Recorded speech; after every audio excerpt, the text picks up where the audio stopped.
Hi guys, welcome to my videos. So guys, today in this video we are gonna see how to apply an e-conference visa to India step by step.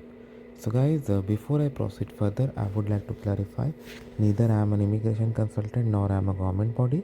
So if you take anything out of this video, you do it at your own risk. My intention is to show you how to use a service. Alright guys, so when it comes to travel to India, there are various visas granted based on your purpose. In fact, I myself have used this in past. So today in this video we are going to see that how you can apply and get e-conference visa. So e-conference visa, as the name suggests, is going to be e-visa. It's not a paper based visa, so you can apply online, you can pay the fee, and once you got the ETA, you can travel to India and you can arrive at 29 designated ports where you can uh, get your biometrics done, and they are going to put a stamp on your passport with the expiry date of the visa. This is how it works, and it's very simple. And you see that under what categories it is granted. So one of them is e-conference visa. This is what we are going to see here.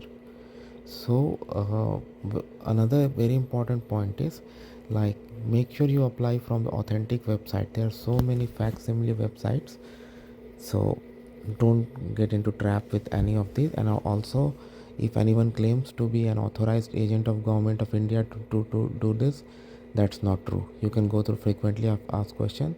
Nobody is authorized to do it. Like, nobody is an authorized agent to do this. You can do it yourself. So on the main site, you have to click on apply here for visa.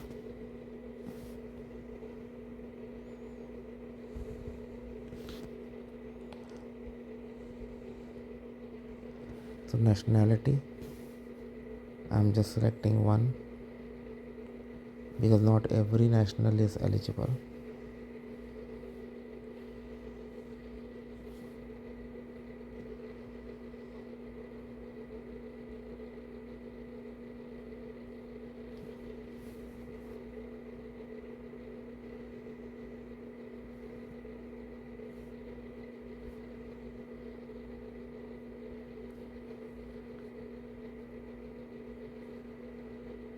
I'm gonna put some sample.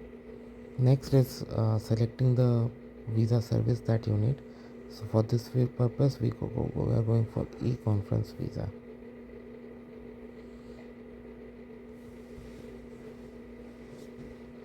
You see what are the activities allowed. Okay.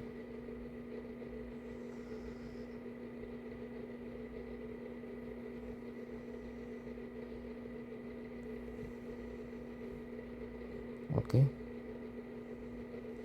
I'm gonna put some sample here.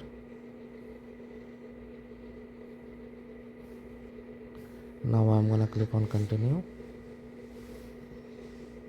So you can see what are the documents required: recent passport, colored photograph, copy of passport, particular invitation from organizer, political clearance from the Ministry of Affairs, event clearance from Ministry of Affairs, if like applicable. Because you can see like what are the things they have asked.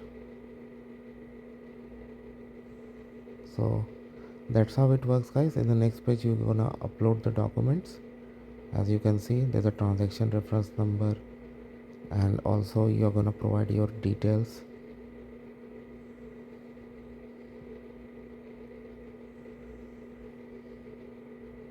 So here you're gonna provide your details, and then in the next page you're gonna upload the documents, pay the fee, and if it is granted, you can travel to India.